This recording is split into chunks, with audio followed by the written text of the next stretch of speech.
Hi, my name is Garry Karch, and I'm the head of the EOT practice at Doyle Clayton. We're a law firm based in London, Reading, and Bristol that has a very strong EOT advisory practice, probably one of the most experienced in the UK. And I'm here with my colleague Akshay Vaghela, who will introduce himself. Hello, I am Akshay Vaghela and I'm the EOT Services Director here at Doyle Clayton's EOT practice. I've been working with the firm since September 24, and today we're going to be discussing the pros and cons of selling your business to an employee ownership trust, or as they're more commonly known, an EOT. I think to my mind, there are at least around five main pros to selling your business to an EOT. What do you think, Gary? Yeah, I think that's right. I think depending on how you want to slice and dice, you can probably come up with more or less. But I think as we look at it and as we talk with potential clients, there are really five major areas that they're typically concerned about and they ask questions about. First is valuation. They want to receive a fair value for their company. They like the idea of selling through an EOT structure to the staff, but they also, in most cases, have worked hard to build their businesses after they either started or bought them, and they don't want to sell at a discount. So I think being able to get a fair value is certainly a big concern, and it's actually something that can be achieved with an EOT. So I think that's definitely one of the pros. Second is getting paid at a tax advantage rate with an EOT, which is the case, and we'll get more into that. This has changed recently with the November of 2025 budget announcements in terms of how these are taxed, but it's still a very advantageous structure for vendors. Three, if anyone has ever gone through an attempted sale of their company to a third party, they will know what stress looks like. Those are incredibly high stress transactions. They're a zero sum game. There's a winner and there's a loser. When you have an adversarial sale transaction, the EOT is a low stress transaction compared to the other alternatives. Fourth, and this is interesting, I think, when you think about your legacy and selling your company, most people always focus on value and getting the most they can for their business. We find a lot of our clients are much more concerned about their legacy, what their business has meant and hopefully will continue to mean for their community and for their staff. So that's a real positive. I think that's a pro that the EOT brings to the table. And then finally, the big question, especially if you're going to be owed money and paid out over time, is the control issue. For an EOT to generate the CGT relief that it does, control of the business technically does have to pass to the EOT. Now, there's a difference between share control and day-to-day operating control of the business. And as we get into this, I think what will lead you to conclude is that day-to-day operating control remains within the purview of the company board, the trading company board, but it does have a light oversight partner in the EOT trustee board. So I think those are the five majors.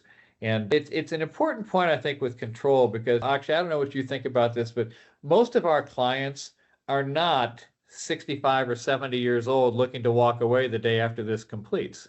No, exactly. There's sort of a common demographic, and most of our vendors tend to be 40 plus, I would say. And then we sort of deal with a range of them, some that are sort of ahead of the game in terms of being at that age, still having a lot of life left in terms of how much energy they can give the business, but also focusing early on their exit route, and they care about legacy. So EOTs are great. And then obviously we do have a slightly older demographic of people that are sort of looking for a solution to a problem they haven't addressed for a while. They're the sort of age ranges we deal with. Yeah, I think it's really important because when you look at the transaction immediately post completion, everyone wants to get off to a good start. The vendor wants to make sure that the initial payments are going to be made so they get comfortable that the business is going to continue to perform regardless of their role post completion. But it also then gives them time, if there's not successor management in place, it gives them time while they're still involved in the day-to-day management of the business to bring that next generation of management along. So they've got that flexibility. There's no deadline by which they have to be out. So they can step back once they start to feel comfortable that the company is in good hands. And that to me is a real strength of the control provision, where they can stay involved, they don't have to walk away, and it's good for everybody.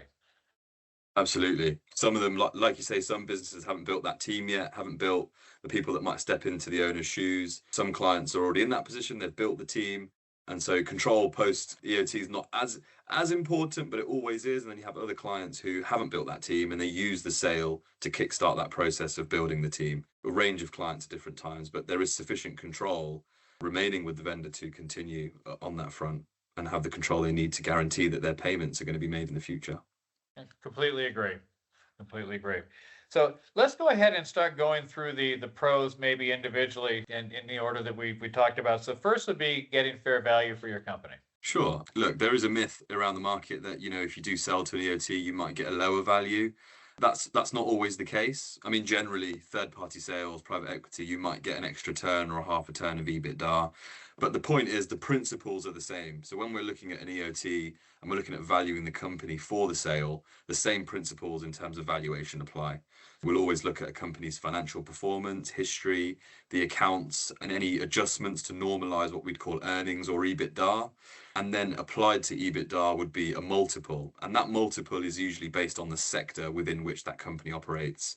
For the SME market, you're normally looking at multiples between 4 and 7, 4 being the floor, and 7 being the ceiling for your companies that are in industries such as IFAs that generally tend to trade at a higher multiple. We have seen higher than 7 for those kind of industries as well, but generally the point is the business is being valued in exactly the same way that they would be for any other purpose. And that often leads to a really, really competitive value when compared with the other options.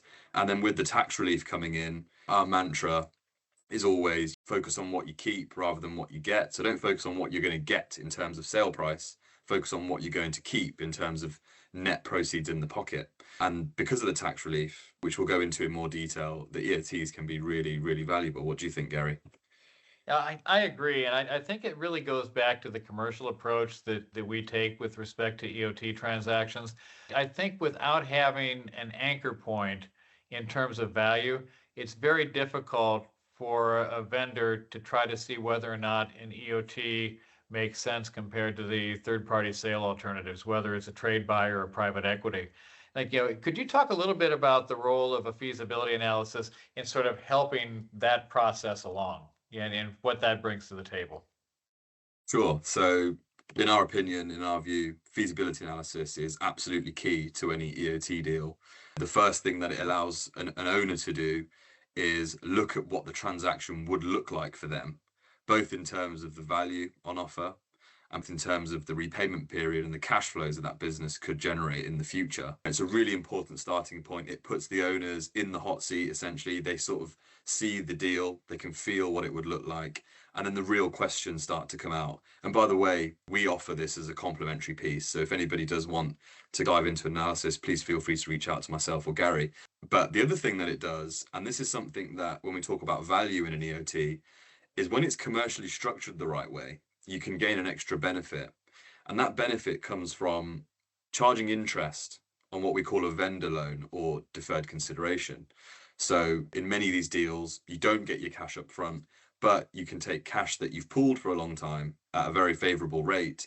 And also, you'll be waiting for an amount that the company will need to fund over time. And you can charge an interest rate, and it's been written into legislation following recent budget changes, that you can charge up to a commercial rate of interest. In one of our webinars, we did an example of a company that was selling for 5 million. The deferred consideration was of that amount, and it was a 7% interest charge based on base rate, plus a spread of 3 to 4%. And over the 6-year period, 7-year period that business was being paid out, that 5 million was being paid out, the interest accrual was almost £1 million. Now, interest is taxable, but when you compare the sales value to third party or private equity, they can look competitive. When you add this interest element on top, I think that really swings the balance and provides real extra value that you don't get in any other scenario. Okay, that's a really good point. And I think the other piece that I think is a value add with respect to the feasibility analysis, in the October 2024 budget changes, there was a requirement put in place that the trustees take reasonable steps to make sure they're not overpaying for the company. So we don't do the formal independent valuation because there'd be a conflict if we were doing advisory work and then did that kind of evaluation. But by starting with that feasibility analysis, which does include an indication of value, you know where you're going to end up. We do valuation work for other people as well, just not our own deals. And I think when you look at that, you can say to a client with confidence that, this is a number that an independent valuer is going to be able to justify. And that provides the protection for the EOT trustees that they've complied with that legislative requirement that the trustee not overpay for the business. Prior to that, there was a fiduciary duty for the trustee not to overpay. This is now legislative, where it says flat out, you must take reasonable steps to make sure you're not overpaying. So if you start out at that point, looking at the value, you have a good foundation to move forward with a transaction, assuming the rest of the parameters meet your objectives. Because at the end of the day, it's not the right deal for everyone, and we understand that. But I think giving people the information they need to make an informed decision is really key to an EOT transaction. Make that informed decision, and then you don't look back. You're confident that you've made the right call on that. I think that just really does provide an anchor to the transaction. You're going into it knowing that this major variable has been sorted. And that's key. No surprises down the road. You're not going to have a third-party buyer trying to retrade you on price and just try to beat that down over the negotiations. So that's I think a real strength. The headline, and this goes back to the 2014 budget for EOTs, has always been the treatment of CGT taxation and the reliefs available with an EOT structure. Can you talk a little bit about that, and then particularly what changed in November of 2025? Sure. So when the legislation came into force in 2014, one of the major benefits of this from a financial perspective was the fact that a sale to an employee ownership trust, providing you meet all the criteria, was completely free from capital gains tax. Now, for an individual to be able to sell an asset free from capital gains tax is an extremely rare relief. And that was the case for many years. For the 11 years from 2014 until November 25, everybody that sold to an EOT benefited from that tax-free sale. And that really did set the EOT apart. Now, for the first time, that capital gains tax treatment has been adjusted by HMRC. So what HMRC have done is they have essentially cut the relief in half.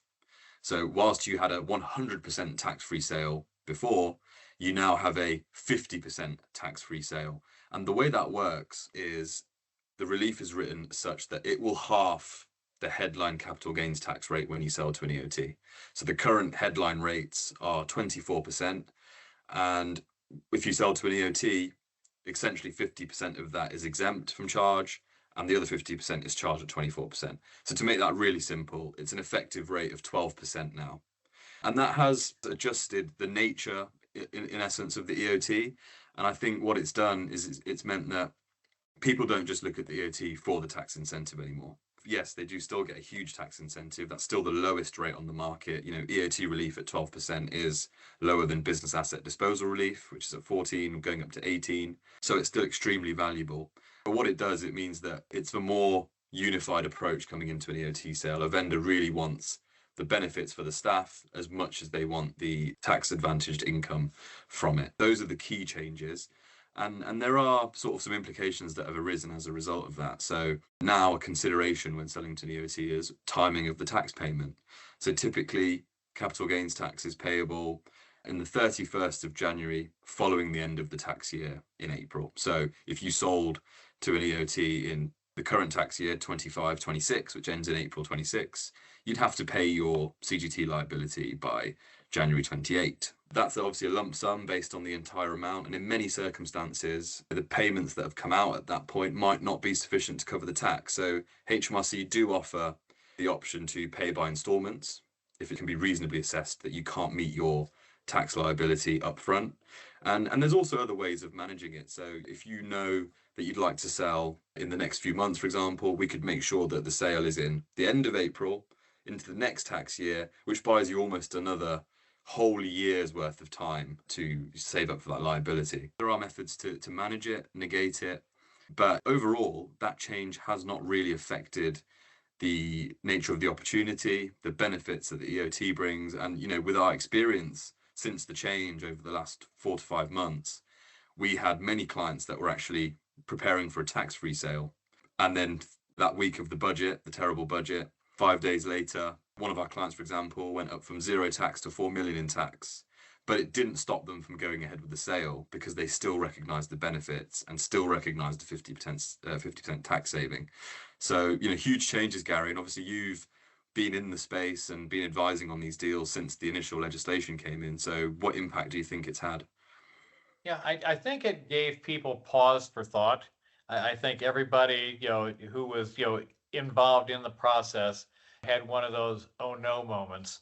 And, we had a number of clients, as you know, that actually had us put together analyses for them showing what the impact was. And I think with maybe one exception, everybody has moved forward. They looked at it and said, this is still the right transaction. Just real quick, I think one thing, I think you meant to say the tax, if you did it this year, would be due in January of 27 rather than 28. Sorry, yes. Yeah. Just wanted to make sure that we didn't create too much breathing room for people on that one. But your point's a very valid one. You can plan and manage the exposure and the timing of the capital gains tax payments that could become due. I think the other thing to consider when you look at this is a lot of clients and a lot of businesses, not just our clients, a lot of businesses do have quite a stockpile of cash on their balance sheets. They just have never taken the distributions other than enough to lead, a nice lifestyle. But the businesses have traded profitably. They've built up a lot of cash. And if they were to pay dividends, they'd be paying almost 40% above their allowance on the dividends that would come out of the company. That excess cash becomes part of the purchase price in an EOT transaction. So rather than paying close to 40%, you'd be paying that 12% effective rate on cash that comes out of the business as part of the equity value with an EOT. And I think that's something that we shouldn't underestimate, because there is a big difference between a 12% tax on cash you take and a 40% tax on cash you take. So just another thought that sort of comes into the tax advantages of the EOT. The big question we did get is, and you touched on this obviously, when do I have to pay it? Because the big, I think, red stop button was, if there is no way to potentially try to work something out with HMRC on deferring payments, I'm not getting a lot of cash at completion. My capital gains tax payment could be £1 million. I'm getting nothing at completion. I'm paying the fees and then taking everything over time. That would be a non-starter for an EOT from my perspective. For a lot of our clients, if you had no ability to try to negotiate an arrangement with HMRC, I think that, not to be a doom and gloom guy, that could have been the end of EOTs in the UK, from my perspective. People don't have that kind of liquidity personally sitting around. And again, this is a personal tax obligation. That's a really important point. So this relates to the vendors having to pay capital gains tax on the sale of their asset. I don't know how many people you know, but I don't know a lot of people that have $1 million or $2 million sitting around in a bank account just waiting to pay capital gains tax bills with it. I just don't think that's realistic. And without the ability to negotiate potentially a deferred payment arrangement, it would have been, I think, a disaster for the EOT sector. Absolutely. Luckily, the tax legislation had a provision in there for a while that has allowed people to agree payment arrangements, and thank God for that, because if without it, like you say, it could have been a non-starter for certain people. But really, look, to clarify what I said earlier, you've got either until the January following the end of the tax year. If you want to extend that, you can complete in the next tax year, give yourself another extra, it becomes a total of 20 months, I believe, if you, for example, complete on the 7th of April rather than the 5th of April. So you can buy time that way, but you can access installment arrangements. And all HMRC want to know is, look, can you reasonably pay the tax up front?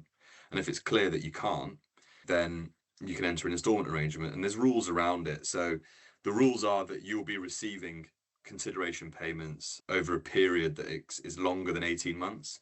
For most EOT deals, we're talking, 4, 5, 6 year repayment periods, maybe a bit longer. So that box is kind of checked. And the other rule is that under that arrangement, that the full amount of tax due should be paid within 8 years.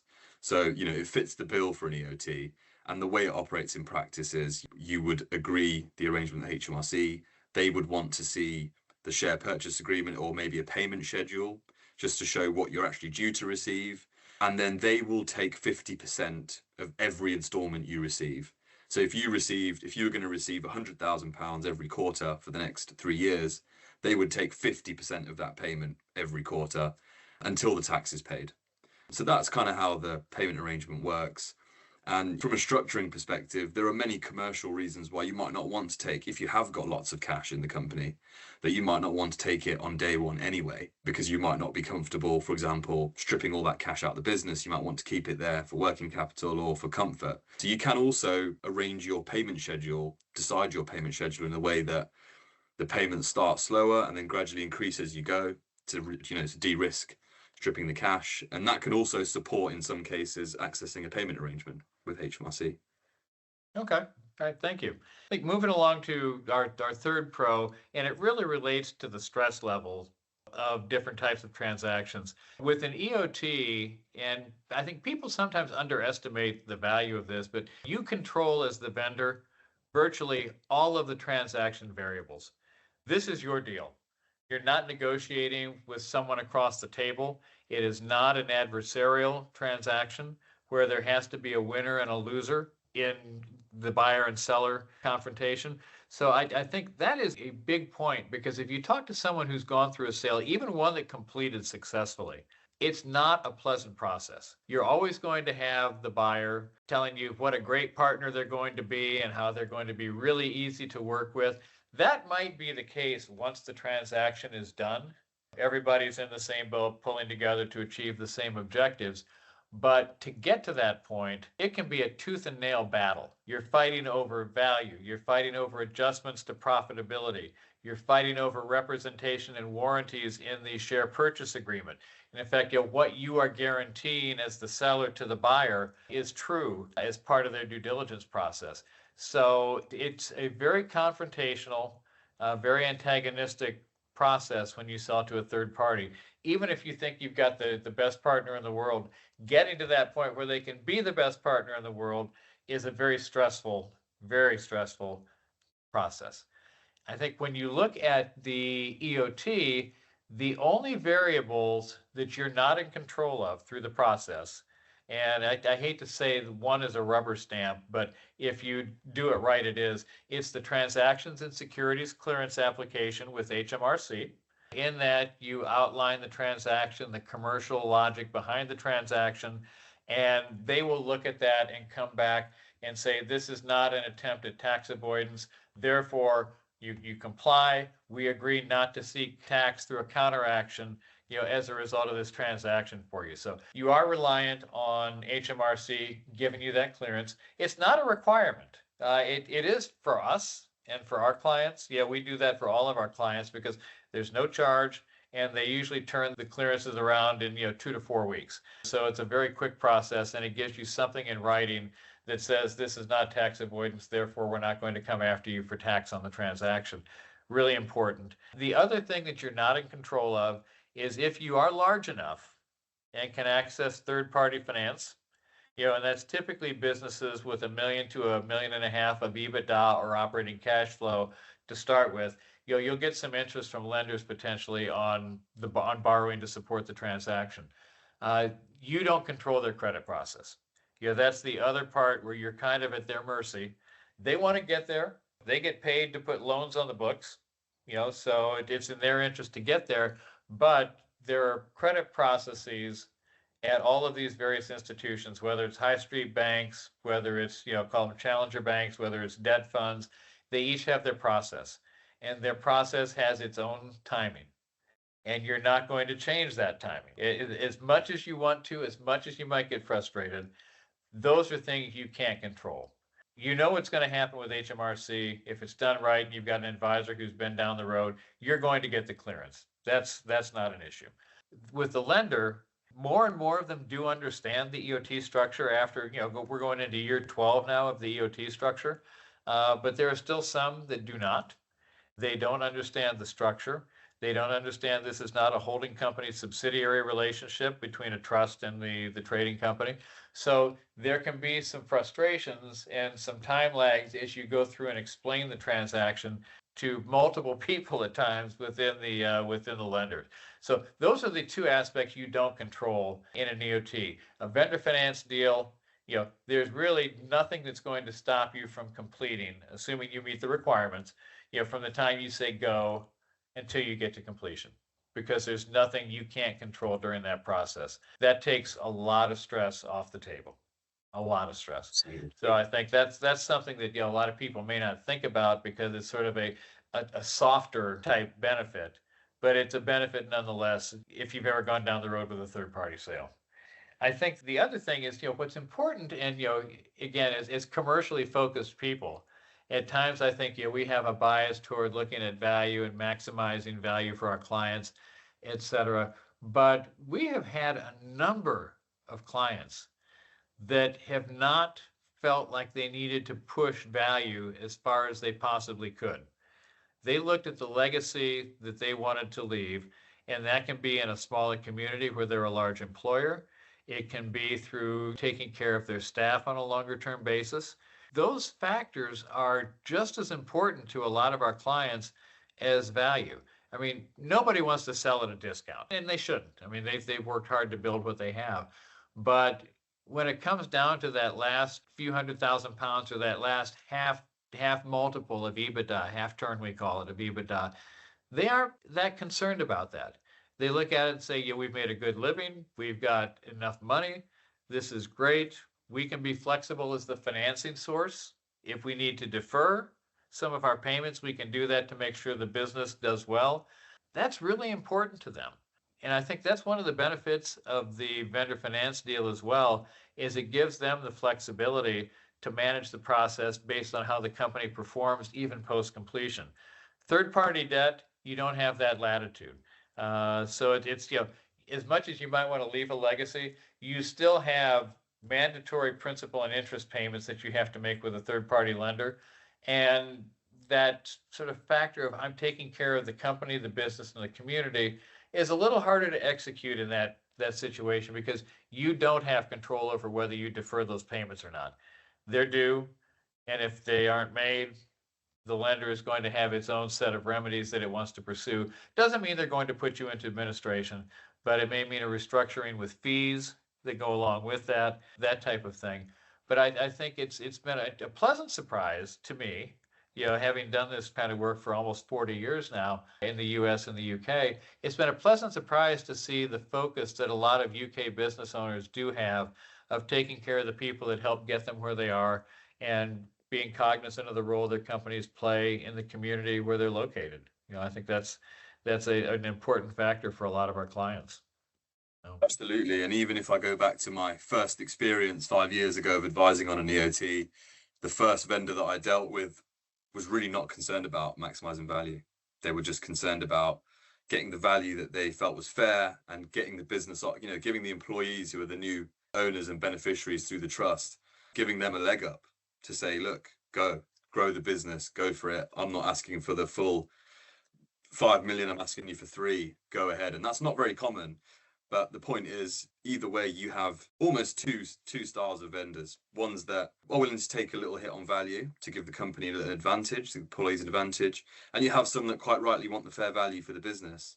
But one thing that is common amongst both types is the fact that they want their business to succeed for the long term.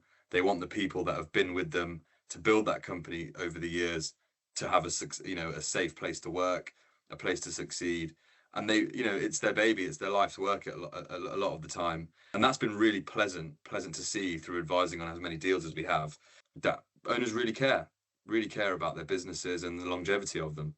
And the EOT is great for that because it means that it reduces the risk of a hostile takeover in the sense that once you sell to an EOT, there's usually a 5 to 10 year period where there's likely, you're not going to consider an offer, specifically in the first 5 years, and you give them security as part of the exit. The employees get that security alongside the benefits. And as you said, when it comes to control through that process with a vendor finance deal, you have so much control. You have the opportunity to say, don't worry, we'll defer payments if you've had a bad year or a bad quarter, and we can pick up the payments another time. Once the profits increase or we're doing exceptionally well, I can catch up. So it gives the business breathing space as well, potentially in a vendor finance deal. So, lots of control. And of course, on the topic of control generally, you can stay on the trading company board and run the business on a day-to-day basis. So whilst you've crystallized a sale, you're no longer the shareholder, for example, in a 100% scenario, you can still run the business as you did previously with no change, because the trustee board, which is the sort of new legal owner of the shares, it can't tell you how to run the business. That's not how the boards interact. It's there as a light touch overseer. So from a control perspective, Gary, do you want to go into a bit more on how that works, the relationship between the two, and how the trading company board still gives you a lot of control? Yeah, I think when you look at that, the trustee board is there to make sure the business is managed in the best interest of the staff. I think that if you start from that point and you say, what does that really mean? Its best interest has been defined in case law over the years to mean best financial interest, which, following that logic, is making sure that the business is operated to try to make a profit so it can keep people employed, keep paying them. I think that's the overriding consideration for the trustee board. Communication is always going to be important. If you're the MD, if you are, even the sole member of the trading company board, it's important that you keep the trustee up to speed on what's going on at the business. We always recommend, at least at a minimum, the equivalent of an AGM, where you can review the company performance, talk about any challenges, talk about successes, say, here's an area where maybe I could use some insight, depending on who you have serving on the trustee board. But it is not there to make or second guess the decisions that the trading company board makes. It will decide to buy the shares initially, and that'll be based upon the independent valuation. So it's important that the trustee directors do get to look at that, review it, ask any questions that they have. And then if there is an offer to buy the business down the road, it will have to, at the end of the day, say yes to that offer. Now, that offer will come in to the trading company board, just like any other offer. Trading company board would review that, make a recommendation to the trustee, and then the trustee will probably do its own due diligence. It may get a valuation done to make sure that it financially makes sense to do this. But the other factor, and this is sort of where I think the real oversight comes in protecting the staff, it needs to look at any transaction in terms of the impact on the continued employment and financial well-being of the staff. So if you had a trade buyer that was coming in and basically wanted to buy the book of business and was going to make 85% of the staff redundant, it would be really hard for the trustee to say that that is in the best interest of the beneficiaries to do that. So there's sort of that more subjective part of the decision process that the trustee has to make. But that's part of their role as the overseer and looking out for the best financial interest of the staff. Now, the trading company board, you would hope, would exercise that same type of judgment and say, look, we got this deal that looks really good financially, but our staff is going to be decimated post-completion. We're a major employer in our community. These people have been with us for 20 plus years on average. It's hard to say that that's in anybody's interest from both a trading company perspective and a trustee perspective, but it starts with the trading company. They will always be the first port of call for any business decision. And then there will be, in their judgment times, they'll say, let's run this by the trustee board. There'll be other things that they will not need to run by the trustee board. But there's a fine line, I think, that you need to make sure you maintain, because the risk to a trustee director is if they start, and I use this term purposefully, if they start meddling in the day-to-day operation of the trading company and things go wrong, they could be deemed directors of the trading company, and anything that might come back to haunt the trading company board directors could then come back to haunt the trustee company directors if they are deemed to be, in reality, a director of the trading company. So you want to maintain that line, maintain the oversight, but let the company management manage the business. I think that's really important. I think finally, then let's turn to the cons, because like everything in life, everything is not always positive with an EOT compared to a different sale alternative. So can you talk a little bit about that, Akshay? I mean, it works for most businesses, but there are considerations that really do come into play as to whether or not this may be right for you. Yeah, absolutely. I mean, cons wise, like I said, there's so many positives, but I suppose if you're doing a direct comparison between an EOT and other sale routes, I suppose the first con that comes to mind is you don't get all of your money on day one. So with a third party sale, you might have an agreement to receive 65, 70% of the money on day one, and then you might have to work a couple of years and earn the rest of the deal value. And if you perform well, you might get some. We've seen countless times that an owner's got their 70% in a trade sale, they've got 3 years to work, and those years quite don't go to plan, and they don't get the full value they wanted. With an EOT sale, the only risk is, well, you don't get your cash on day one. You'll get whatever cash you've had on the balance sheet. You can take that on day one, and then you're reliant on the business to be profitable and to generate the rest of the money, essentially, to pay you out over time. So that's a con, because I suppose it's a risk. It's a risk that an owner takes. But at the same time, it's a risk they're taking on the safest asset, in my opinion, that they could take a risk on, which is their own business that they've built, nut and bolt. And they know all of the trading history. They know the market that they're operating in. So whilst, yes, there's a risk, and it's a shame you don't get all your cash out on day one, the risk you're taking is with an asset you know inside out. And, we've talked about vendor financing. You can reduce that risk slightly. If you want to take third-party finance, you can get more cash up front. But then there's the risks that you mentioned, Gary, about the pressure that can put on repayments and pressure that puts on the company. But that's one of the first cons, I would say, of an EOT sale. And I think the other part of that is, if you elect to take advantage of the provision that you can charge a market rate of interest, you are going to get paid for that risk and for agreeing to be paid over time, because there is risk, obviously, to the trading company remaining profitable and being able to pay you off over 4, 5, 6 years. I mean, so reality is you should get paid for that risk, and you do. Now, we touched a little bit on this. You don't have to take the interest. The way it's deferred, it's not accrued, it's deferred. So it's there, and the documents provide for you to take that down the road if you want to. We've had a lot of clients that say, I may take some of it, but I'm not necessarily going to take all of it. The reason it's important to have it in there, especially if you're a company that's hovering around, the $1 million, $1.5 million level of EBITDA, is it protects your ability to get third-party debt. So you may elect to go into the deal and just say, I'm going to just get paid out over time. I'll do a vendor finance transaction.